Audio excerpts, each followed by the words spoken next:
Within our souls, we all possess a dream which lay dormant until intrigue strikes its match and sets the torch we carry ablaze, leading us down the path of the unknown towards our dreams. As coaches who are former high-performance athletes, our personal experiences have shown us that a coach, parent, or even a fellow athlete have the potential to either illuminate or extinguish the dreams of young athletes. Nothing is lost from the candle which lights another. We are here to share our stories and our passion to illuminate the champion within, empowering coaches, parents, and athletes to keep the flame of their dreams burning eternally. You are listening to Illuminating Champions with Michal and Ashley Anton. Welcome to another episode of Illuminating Champions. For our first-time listeners, my name is Ashley, and I'm here with my husband, Michal. Hey, how are you guys? We also have a very special guest. He is our personal coach and our brand artist. His name is Mark Batterson. Hi, Mark. Good morning. Hi, Mark. Hello. Hi. So today's episode is entitled The Thrill of the Pursuit.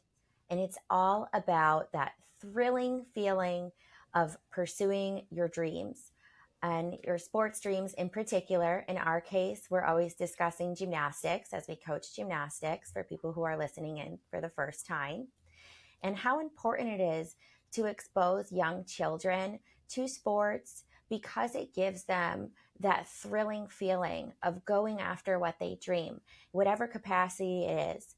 And for every child, that's different. Some it's an Olympic dream, some it's just starting a sport and seeing how far they can go. But, you know, having that thrilling feeling in their heart that I want to try something new, I want to try to achieve something, and how much that impacts their life into adulthood.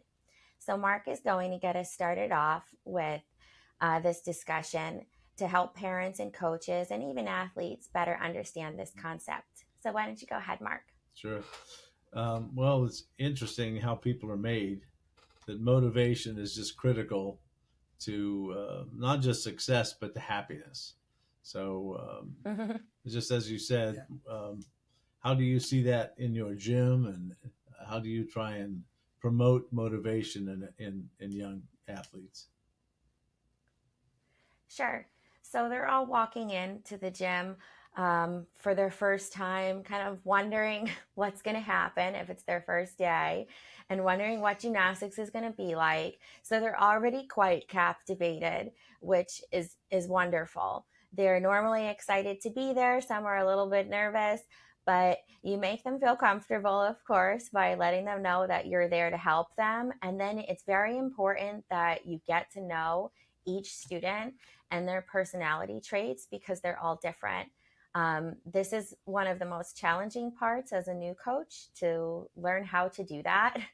But if you pay close attention, you will be able to distinguish what really motivates each child as an individual. But the most important thing, and the best way to start off doing that, especially if you're new to coaching, is by coming in with a smile, addressing each child, and making them feel calm and comforted to work with you, and letting them know that you're there to help them. Once you do that, then you can start to watch their mannerisms, and you can start to see how excited they get when they're learning, see what really thrills them, and then you can start giving them challenges and make them learn to love a challenge. We talked about this in past episodes. So once you start working with them and they're learning, they normally get excited, like their first time learning something new. And then the task is to keep them excited and to keep them growing. And that is where the motivation lies. That's the key. So you want to do things like congratulate them for their effort. You want to let them know that you're proud of them all the time for trying. Go ahead. Even when they do wrong, right? Even when they fall at it or fail a little bit, understand? You see how everything connects. Like we talked in the past, like allowing kids to fail in competitions, right? To fail at things, like try to strive for being the best, but also learn to fall at it, like not achieving it. That's a very big key in developing a strong individual, a strong character, someone who's competitive but healthy, you know. It's being okay with the fact that, yeah, you want to be competitive, you want to be the best, but you're not going to be the best all the time. You're Mm-hmm. going to fall, you're going to do mistakes, you're going to have to work hard. You have to go back in the gym, whatever sport you do, and train the same trick over and over again till you master it. Not everything is going to come easy. And that transfer exactly how we talk in the back. In the past, sorry, not in the back. My English is funny today. In the past, it's like transfer to life, transfer to school, to academics, and then life. When you become an adult and you get a job and you have that mentality with you, you're going to perform better as an adult in whatever environment you're going to be put. One, I think, in addition to what you're saying, it's always thrilling for them to come in for the first time, but keeping it Yes, thrilling, that's that's the challenge. So you do that by allowing them to fall, but still being proud of them yes. for their effort. And then you're teaching them to not define themselves by their mistakes, but you're also sparking their level of inspiration to continue trying and to continue growing. In today's world, when everything is so instant, with cell phones and video games, and there's not much hard work in playing video games and having everything instantly successful at your reach, that once they start a sport, that's a different environment and it takes a lot of work. And something like gymnastics, even the most novice level, the skills are hard to attain. It's not easy, and even if a child does grasp them fairly quickly to do them the right way with good form, it takes a lot of work. So that's normally a unique concept for a young child nowadays. So it's very important to keep that thrill in their heart, like, oh, I want to get better at this. And then, like Michal just said, it does transfer into everything else in Yeah, life. because you see, like, you learn, like she said, to not judge yourself by your success, right? Mm-hmm. Like by your gold medal, just right. Mm. It's true. Like in life, like we have the tendency to judge ourselves by our success. In the end of the day, yes, Mm-hmm. if you are a multimillionaire or billionaire, millionaire today is like middle class. If you are a multi-billionaire, you're gonna buy a super yacht, you're gonna buy a big villa somewhere on the front beach. I don't know, $100 million house. Like, yeah, you're gonna judge yourself by that success. But in the end of the day, the biggest lesson in life is to judge yourself by your discipline, by Mm-hmm. the work you put towards that success, even if you don't achieve that success that you want. Because not all the Olympian athletes achieve Olympics.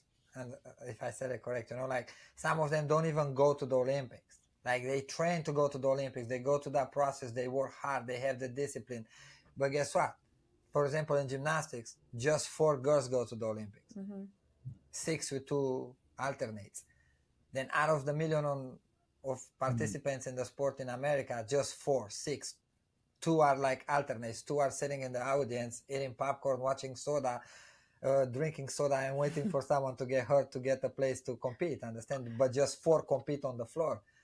Then, yes, it's a hard process, right? But if you did put up the training, if you did have the discipline, if you have to judge yourself through that. I did work hard. Now, no, look, when I look back at my career as a gymnast, I didn't compete on international competition. I was a national champion. I was one of the best in my country, in my generation. Like, I'm the guy that everybody knows him, right? I didn't achieve what I want to achieve. But when I look back at my career, and I got smarter with age, you know, because in the beginning, I did exactly what I'm trying to teach my athletes to not do. I judge myself by my success, by my gold medal, by my trophies. You know, Mm-hmm. I didn't look at my work. I didn't look how dedicated I was to the sport. I didn't look how dedicated I was and how much discipline I have for my dream. You know, just because I have injuries and situations that didn't align with my dream and like took me away from it, that doesn't make me any less of a strong person or a strong character. Yes, I didn't achieve going to the Olympics. My best friend did it. He became the first and the only Olympic champion in my country. That was my dream, was his dream. He achieved it. And I can look at him and I'll be like, wow, this guy worked this much harder than me. He was this much more dedicated than me, and I learned that. And now I bring that in coaching. I bring it to my athletes. So And I try to teach them to be when healthy when you when they were think when about you were themselves. performing at that level, did you feel that motivation? Could you define it for yourself? You know, or were you just kind of ambivalent to the depth of it? I mean, what was going on in your head? 1 second. What's ambivalence? So like, were you able to feel That's a new word for me. how thrilling it was to go after that pursuit, or were you kind of like oblivious and not appreciating that feeling at the time? Did you No, not really you see, like understand I how was, deep I that was, feeling I was was? kind of both, because I didn't have the coaches to teach me Yeah. to be, to feel the thrill of what I'm doing. Understand? Mm-hmm. Because the thrill of what I was doing was based in me being the national champion, was based in me being the best. Like period. Was not second place, not third place, not fourth place, not fifth place. It was gold medal. You come in the first place, good. So that They was make in you your feel head. good. You don't. That's what you were chasing. That being the best and getting the gold medal. That was your motivation. Yes. The only motivation I have was, and you see, that was detrimental, because if I look now back at my competitions, like especially like at the end, not at the end, it was not even the end of my career. It was like between 15 years old, like 14 years old, I become national champion all around, and things start changing. Right, once all of a sudden, you're the best in the country, right? And I told you, I was supposed to go to the Balkanic Games. I didn't go because they told me I'm too young, and all that. You get hit with something different, understand now? Because I was expecting I'm the best, and now the door is open, but at the same time it's closing, understand? And I didn't know how to deal with that, and emotionally that hurt me. And then, like, I was judging myself based on the fact that I was the best, but I was not the best enough, Mm. because now I didn't win 6 gold medals out of 6 in competition and national championships. I win 2 or 3, you know what I mean? Something like that. I don't remember. I win the all around, and I know I win the high bar, you know. But nobody, and I compete with a sciatic. Sciatica. Yeah, you know what I mean? Like, they got me I still remember that. They tried to give me Novocaine shots at the competition, but they didn't have them. And they got the Novocaine shot at the last event. I was doing vault. And my coach came to me, the doctor came, he's like, "Oh, we have the shot." I'm like, "It's the last event. What do you want me to, like, I'm not going to, from here, I'm going to the hotel. I already compete, you know." But you see, I didn't value myself on Mm-hmm. the sacrifice I make to win even those 2 gold medals. Understand? Because then I got reprimanded for, "Oh, you didn't win the parallel bar and you're the best, and you didn't win the power horse and you're the best, and you did a mistake and you come in third place or whatever place you came," you know. Mm. And then your mind gets toxic. And then growing up like this, you punish yourself every time you have a small error, and then you start making error just because you put in your head before you even compete. Mm-hmm. Understand? Yeah. That's why today when I coach, like, I always tell my girls in the gym, I'm like, "Look, you go to a competition. Yes, I know you want to be the best. You want to be the champion. You want to win the gold medal. You want to win the trophy. But guess what? It's not yours. Mm. Then don't be afraid to lose something that you don't have." Mm. Mm-hmm. Understand? Yeah. That's nice. Because you can't put in your head, "That's my trophy." Because then, yes, it's like you have it and you're afraid to lose it. Then don't. Just focus on what you have to do to make your routines correct, like in Mm. gymnastics or other sports, to perform well in that competition, and go out there and do the best possible that day. Right. That's gonna make your best that day be the best. Understand? But go out, go full out. Don't go there keeping Mm-hmm. back just because you're afraid to lose. You can't compete with fear of losing. Mm. That's a chance. That's like a soldier's going to a battle in a war and be like, "If I die," like, yeah, that's a big possibility. Like, when you are front line in a war, you may die. That's, you think the guys in Ukraine now that are fighting the Russians over there, they sit over there front line and they drinking coffee and vodka and party, and they don't think about, like, yeah, they can die, Mm-hmm. you know. Mm-hmm. But they fight. Why? Because they have to do that. It's the same thing Mm-hmm. in life. It's the same thing in sport. When you take the fear out of your mind, you can perform no matter what task you have, you know. Mm-hmm. And I think going back to what you were saying about the mindset that you had of it's only winning that matters, that is what takes the thrill of the pursuit Yes. away. I experienced the same thing, although I grew up in a different culture. And it's true. That is the way that you dampen that thrill. And that's when athletes Mhm. start becoming, anxious all the time, or it just totally deters them from wanting to do the sport because they miss that love for it. And it's very easy to keep that love for your sport, no matter how challenging the time that you're going through is, if you have the right mindset and you have the right um, environment inside your sport with your coaches and at home with your parents. Because athletes are always, we talked about this before, athletes are always the hardest on themselves, especially if it's an individual sport, because all the pressure is on you. It's an individual performance, so you're always your biggest judge. So around you, you need that support system. You can't on top of it have a coach that's going to look at you after competition and just berate you for your mistakes, and you can't have a parent that when you go home is going to do the same thing, because then you already do it to yourself without wanting to. It's that you have to teach yourself not to do that. That's a learned behavior, because the innate reaction is to beat yourself up for your mistakes, because obviously you want to do well. But keeping that thrill, it is possible even in challenging moments. And that's there's nothing like it, and that's why we wanted to focus on this topic today, because it's just so important that if you do it well, that feeling is unlike anything else. And I think it creates really motivated adults. If I look back and I think, like, if we're driving to the gym in the afternoon and you happen to see kids outside playing and they're not doing a sport and they're just outside having fun with their friends, you look at it and say, oh, that's so nice. They have time with their friends and they're having fun. And that's great. But then I think about, like, I wonder what else they do. Do they do a sport? Are they involved in something else? Because then I think about, you know, yes, I had gymnastics after school all the time. I didn't go home and get to play outside with my friends, but I never can look back and feel like I missed something. And even at that point, I didn't feel like I was missing something, because I was so thrilled at what I was pursuing that that was worth it for me. And it's not like I didn't want to be social or have friends. I did, but I had my time for that.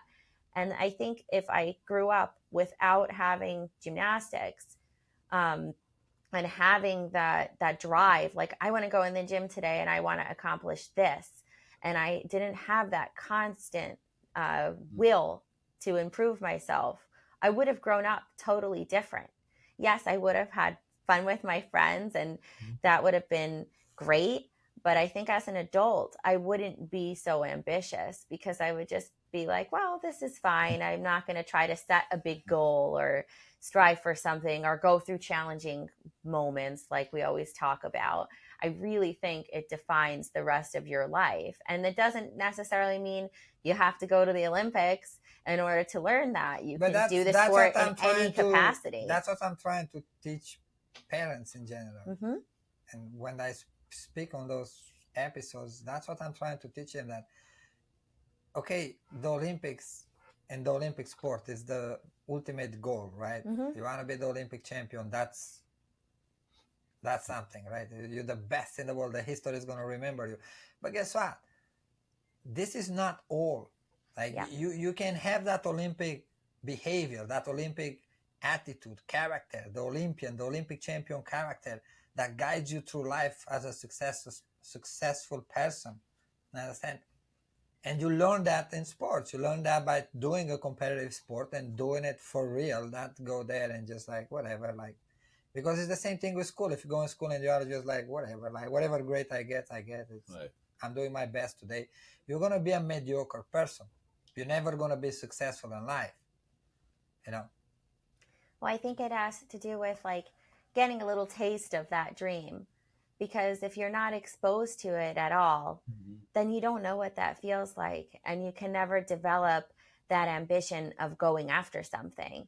If a child is just at home watching sports on TV and wondering, like, wow, I wonder what that feels like, That must be amazing. And then they just go off and play games and do, don't involve themselves in sports. It's Mm-hmm. always just a wonder. But when you expose them to a sport, even if it's just for recreational purpose, they get a little taste of that Mm-hmm. feeling Of of doing going something and after being good at something, something. even if it's just to learn a basic, the most novice level skill. Right. It's still thrilling and they still feel accomplished.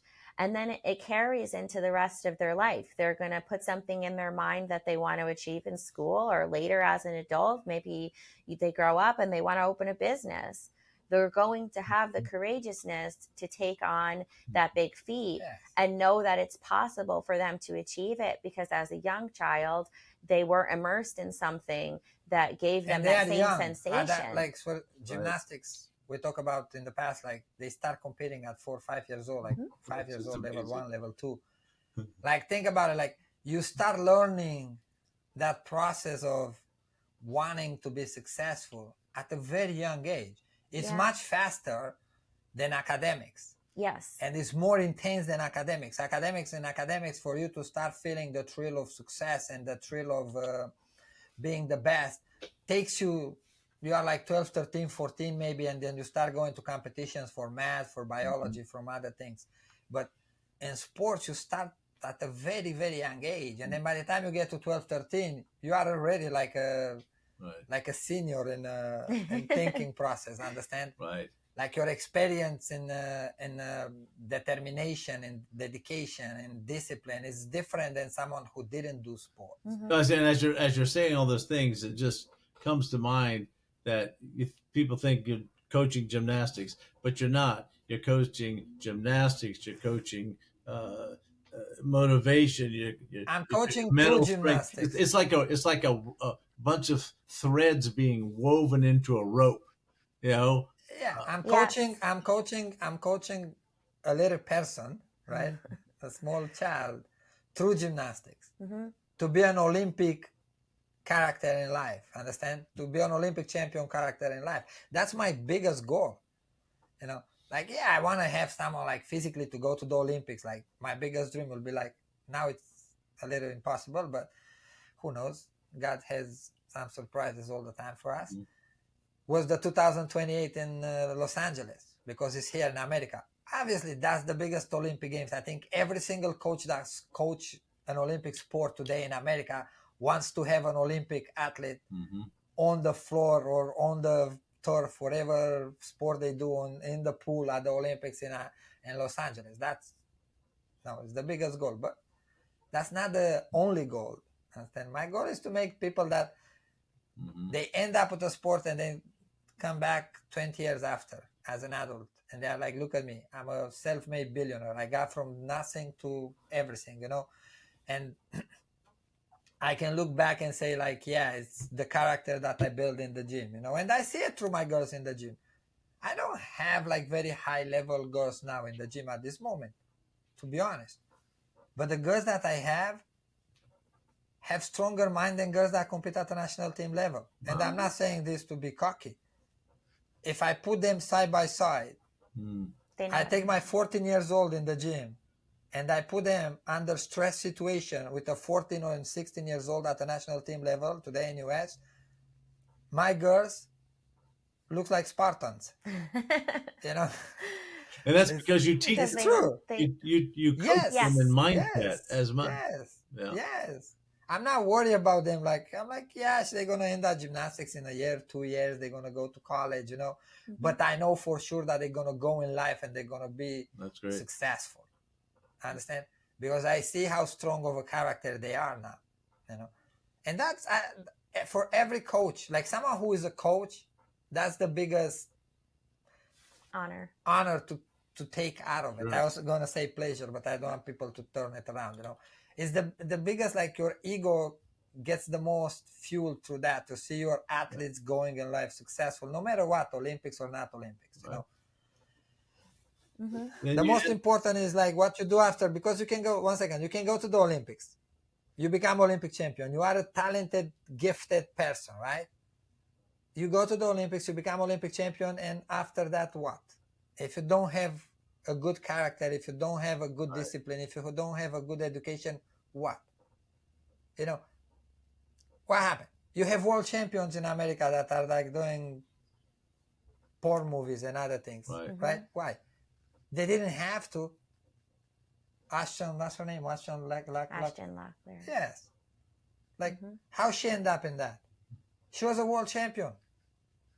You know, why she ended up there? Because, yeah, she was talented, she was gifted, but guess what? Her coaches didn't coach her correctly. The people around her from USA Gymnastics leadership and everybody around her didn't mold her correctly. No? And the girl got from a world champion to be, you know, you think like the little kids that used to watch her on bars, parallel bars, competing and being amazed, they are watching her today? No. You know, she lost all that shine. Yeah. Because of what? Because she was not educated correctly. Because if someone gives that girl the tools, she will turn from that world champion to a world champion in life. But she didn't. She got from a world champion in sport to someone now on the wrong path. So that goes getting back the wrong path in life. to your theme here of the thrill of the pursuit. So you teach physically, you teach this mindset of strength and determination, but you can't teach motivation or seeking that thrill. You have to inspire it. That has to grow from within. So it's a really it's still a little bit of teaching. It's a little bit of teaching because you're right to that. You inspire it, but it's a little bit of teaching because like sports, they start young, and I show you the motivation. Understand? The girls in the gym that I have, like, I used to have a girl, very good, right? And she was very, how to say it correctly? She didn't trust herself. She didn't trust herself to be the best. She didn't trust herself to want to do something big. And she was coming from a family the same way. I understand, parents with no goals. Like, I don't want to put a goal because I'm afraid. That's what her mother told us one time. It's like, I never put a goal in my life because I'm afraid to not achieve it. Then the child has the same mentality. But she was young when she came in my life. She was like 7 years old. I teach her motivation by showing her her abilities to achieve things. Understand? I put her in a path. I give her the right training. I give her the right correction. And I guide her and I show her. I told her, like, look, we do this. You perform this way. You try this way. You work this hard and you do this correct. This is what you're going to achieve.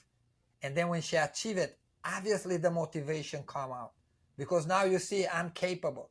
Because I show you you're capable. I didn't put her on the path where she failed, where I put her on the wrong program, or on the wrong level, or I just I realized, oh my gosh, she can move fast. Let's kick her fast through the levels and make her compete the highest levels and be the youngest. No, I push her when I had to push her, and I stopped her. But I always put her in a position where she could perform successfully and feel the success, and then of course you become motivated. And I do that with all of them, understand? And that's why, like, the kids in my gym, like, if you come in my gym, I have Excel program. And I don't have kids competing at this moment like in level 9 and level 10 in hopes one day, yes, I'm building young girls, but now at this moment I don't have. But if you walk in my gym and you interview the girls I have in the gym, even from classes, recreational, they all gonna answer you with a good motivation desire. They have the same mentality. Because I teach them, even in the class, I teach them the same thing. When I teach her a back walk over, a back handspring. That's great. When I give her that advice, I give her that advice with motivation, understand? Right. Behind my word is also a motivation, understand? Right. And they feed out of it. Like, you can teach motivation. That's really interesting. You're giving me a different insight into coaching, that you have to nurture that motivation and inspiration, because there's going to be failure. So you're with them when they fail, and you don't let them fail too badly so that they feel crushed. They fail in certain ways, and then they get back up, and you lead them and guide them, and that internal in a range where they can feel comfortable. Yeah, they feel comfortable. Understand? They fell in a range where they feel comfortable that, oh, if I make this adjustment, I'm gonna win. Failing within, and then they make the adjustment.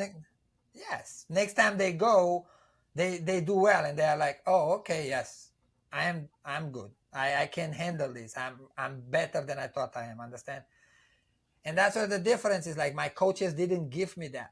Like if I didn't have a good performing, nobody told me like, oh, don't worry about it. Like I give you an example because we talk about the thrill of competing, and you asked me before like how I was when I compete. Did I feel the difference, or I was like oblivious about competing, right? And remember I told you like I had a very bad head trauma on high bar, and the year after, like exactly the date was a year after that accident, I had the same thing, a national championships, and I competed and I moved in a higher level, and I go to competition, and that was one of, to be honest, at that moment, after that injury, was one of the best competition I did. But I didn't win everything. I think I win pommel horse. I beat the future European silver medalist. That they sent him to European Championships. Anyways, I win pommel horse. I got some medals. Like I got the medal on ring. I got like I placed on every event, but I placed like third, fourth, I think second. Then at the end of competition, nobody came to me to tell me like, Michael, that was a good competition. Like a year ahead, you was in a coma with a year ago. A year ago, you was in a coma with a skull fracture, broken nose, Wow. fractured face, maxilla, ribs broken, like almost dying. And now you're competing. That was a great competition. Nobody told me that. Mm-hmm. Understand? I didn't win enough. Didn't win enough. Like I was expecting, like at that competition, I was expecting to make it back to the national junior team. Understand? And they didn't even look at me because I didn't win enough. And they took that thrill out of it for then you. I had no thrill after that competition. Then now when I look back, if I look back at my career and I'm sitting down and I'm judging myself in that competition as a coach from outside, I will give myself high five, take myself to a pizza and an ice cream, and tell myself some good words because I did good. But you see, like I left that arena disappointed at me. Mm-hmm. And that was bad because also I was coming out of a very, very severe injury. Sure. Like nobody ever expect me to be back in the arena. But I was back in the arena. Understand? But nobody showed me how to be happy with myself because I didn't win everything. I didn't win enough. Right. I didn't make a big, strong that's by winning. That's so impact. much. That's so much for a young person to figure out and think through.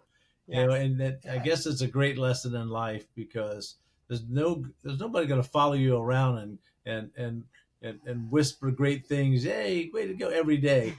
You have to find that thing inside that motivates you and moves you and pushes you to greatness. But you see, I'm gonna be very honest. It's the coach. I always say it's the coach job to do that. Mm-hmm. It's not. Look, the job of a coach is not always to tell you nice things. Understand? It's not to insult you either. It's to tell you the truth. Understand? Mm-hmm. To tell you to explain your performing the truth way. You did wrong. You did wrong. I have to explain you that. Right. I'm not going to cover it. I'm not going to sugarcoat it for you. Sure. Because if you put sugar on the cookie, you're going to eat the sugar too. Understand? It's not like you're going to take the sugar out. Then I'm not going to sugarcoat you. I'm going to tell you like, look, this is bad. You cannot behave this way. You wanna achieve this. This is the way you have to behave. Then you as an athlete have to listen. Understand? But it's the coach job to teach that athlete and guide that athlete correctly. It's the coach job to know when to tell them things the way they should tell them. It's the coach job to know when they have to say the truth, but a little bit different. Softer. You know what I mean? Because it's not always the same. Like, yeah, you may answer me back one time. You turn around and you roll your eyes at me and you answer me back. And I know that, I don't know, you have some problems at home or whatever goes through your life, private life, right?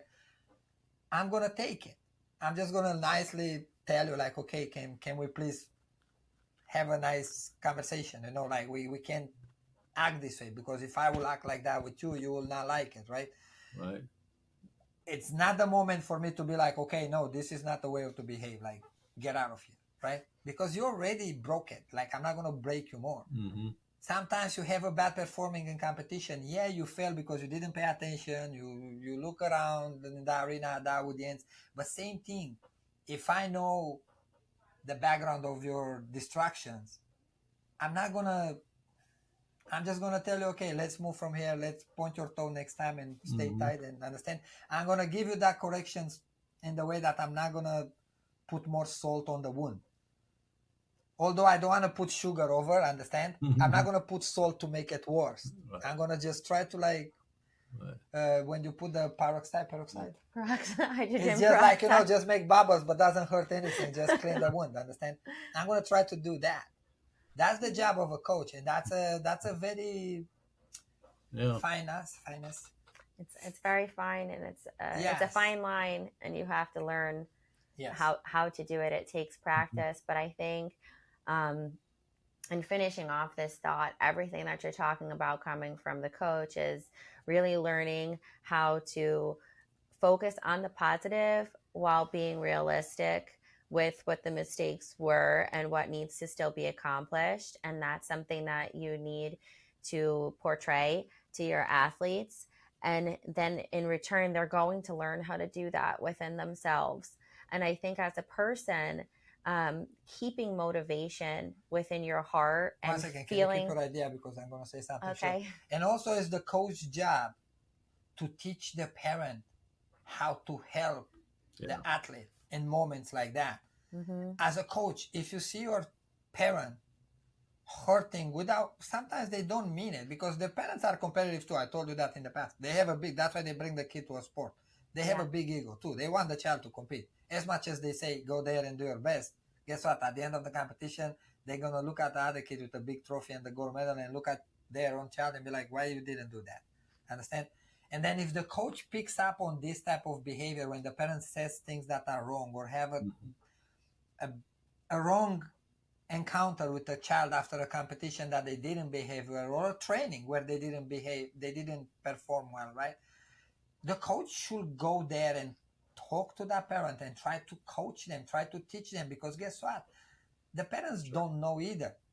Right. Because if they didn't been involved at that level, they're not gonna have the understanding. And even if they was involved, but they was involved with the wrong coaches and the wrong Mm-hmm. surrounding, they're gonna see it the same way because Right. you are what the surrounding around you is, right?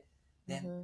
the parent needs the coach help too, because in the end of the day, the coach is the one that has the knowledge. Understand?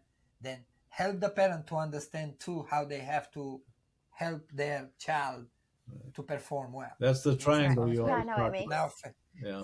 it is. Mm-hmm. So, and to complete my thought, um, keeping that thrill and that motivation within yourself into adulthood when things get challenging and life can be, you don't want life to ever become mundane, just like you don't want your sport to ever become a mundane feeling and a monotonous feeling to you. Then I think it is very important to do the same exact thing. Be realistic about what you need to improve and what the mistakes were, but be excited to make improvements and be excited for what's to come, and always look at what could be next and what could be a larger version of what you're doing or a more enhanced version of what you're doing. And then you keep this thrill within your heart all the time. So I think in tying off today's episode, we always want to leave people with tips that can help them create a luminous moment that they can be proud of and that just lights up their whole life, and spreads on from there. For coaches today, I'm going to let Mihal give this tip for coaches. What would you tell them to create a moment that they know, like, okay, I did it. I can feel proud of this moment for myself and my athlete in regards to helping that athlete keep the thrill of what they're doing, even in moments that are challenging? first of all, is to show appreciation to the athlete performing, no Mm-hmm. matter how good that performing was. Understand? Like you go to a competition and your girl fall off the beam. And we talk about gymnastics because that's what I coach, right? And girls gymnastics especially. She fall off the beam 4 times. You have to treat her with respect. Understand? Mm-hmm. You have to treat her Sure. with appreciation right in that moment. Mm-hmm. You know, and show her that, okay, look, I'm here for you. Like I always tell my girls in the gym, I want to be your coach, and I said it in the episodes before too. I want to be your coach in the worst moment of your career, not in the best, because the best are easy. When you win a gold medal, it's easy for me to be a good, positive coach, right? Everybody wants a picture. Everybody wants an autograph. I give you a high five. The whole arena is watching us. They know we are the best, and it looks good, right? But guess what? When you fall 4 times and you come in last place, that's the moment when I want you to be able to look in my eyes and feel comfort and know, like, okay, this guy is here for me. Yeah. Understand? If I need to ask him anything, if I need to cry in the gym, if I need to, I can do it. He's going to allow me. He's here to protect me and my feelings. Understand? That's He's great. Not here to embarrass me, because you see coach at competitions, when special gymnastics, right. And it's funny. It's like not even at the highest levels. You see them at the basic level. Yeah. When the girl fall off the beam and the coach walks away, or turn around like it's the end of the world. It's like, right. I'm like, or the looks like the girl is not at the level of their coaching. I'm like, no, like, why? If she was like hitting that routine with a perfect 10, right, and it's the same girl, would you have the same reaction? Or no. Respect towards her, yeah. Right? You will be there and you'll be like, oh, that's my girl, bravo, she got the perfect 10. Look at me, I'm Bella Caroli. No. Be the same way when she fell. Yeah. Give her the same high five with the same intensity. Like, I love that the fact of the deep relationship that you have. The deep relationship. That's amazing. Yes. But you have to give the athlete the same feeling, the same motivation, the same positivity in competition, even if they fall or not. They get a perfect 10 or a 6.5. You still treat them with the same positive vibe. Even though you have to mask your emotions, because guess what? It's true, like, coaches are competitive. Like, yeah, you're going to have emotions, but your emotions doesn't matter in that moment. You can't devalue the athlete. Understand? The athlete emotions matter. The athlete well-being matter in that moment. They are the one performing. They are the one that has to go to the next event, or 3 more events at girls gymnastics, or 5 at boys if it's the first event, and go back in the gym and perform the same routine to fix the mistakes and go back in competition over and over again and perform it. Then you there for them. They are not there for you. Right. That's why I told you, coaches cannot have ego. Your ego has to stay out. Oh, that's great. You can't coach with ego, because when your ego kicks in, you cannot think clearly. Then your athlete has to perform for you, and it's not like that. The athlete perform from themselves. Right. So then, once again, you have to explain that to the athlete, that they have to perform for themselves. They have to do things for them. They don't have to please anybody else than themselves. Because if they please themselves, they're going to perform well, and everybody else around them that loves them are going to be pleased, obviously. No, that's great. Yes, exactly. And then we always like to leave a tip for parents too. So for parents, have great communication with your coach so that you know the best way to handle challenging moments when your athlete comes home. But always, try to immerse your children in things that can spark motivation within them. If they're showing interest within a sport, let them try it. Even if it's something that's really, really hard to achieve. If she comes home at 6 years old and says, Mommy, I want to go to the Olympics. Okay, let's try. Try it. Let her try to develop that dream, and let her pursue it, even when it's challenging, especially when it's challenging. Don't be so quick to allow the child to give up in moments that are hard. Try to help them through it. Let them know that it's surpassable and that they're capable, because that feeling of I'm capable that we talked about in the beginning of this episode is a powerful one. And it's something that they'll carry with them into the rest of their life. So it's very, very important that they feel that they can surpass things and that they're capable of doing hard things. And then for athletes, go after your dreams with respect for yourself. And you respect yourself by walking into your sport with a positive attitude and appreciating all of the effort that you're putting forth. Whether the outcome is the one that you wanted, or it's a mishap and you're falling down that day and not getting things, just appreciate the effort that you're putting forth, and always keep striving towards a larger goal. Don't get discouraged in moments that are hard. Stand back up and say, I'm going to try again until I get it. So, like I said in the past for the athletes, want to be the best, yeah, but be humble with your best. Be respectful with your best. Mm-hmm. Win with pride and humbleness, and lose with pride and humbleness, and both. That's great. Understand? And that's how you become successful. That's how you learn to one day. Mm-hmm. Your mind is going to be so strong that you're going to be able to Yeah, be that's successful. how champions Yeah, think. champion. Right. Yes. that is. And that's how people, that's how little children grow into motivated adults who aren't afraid to take on big challenges and have big dreams, and they can be very successful when they grow up. So it's very important to harbor that while they're growing. And it's very easy to do that within a sport if you pay attention and you're respectful of the athlete. So I think that's the way we're going Yes. to end off today's episode. And I we think want it's to good. thank you so much, Mark, for your help. Thank you, you. Mark. And we want to thank everybody for listening in. And thank you, everybody. Bye. Thank you for listening to Illuminating Champions. Don't forget to subscribe to our channel and stay tuned for our next episode.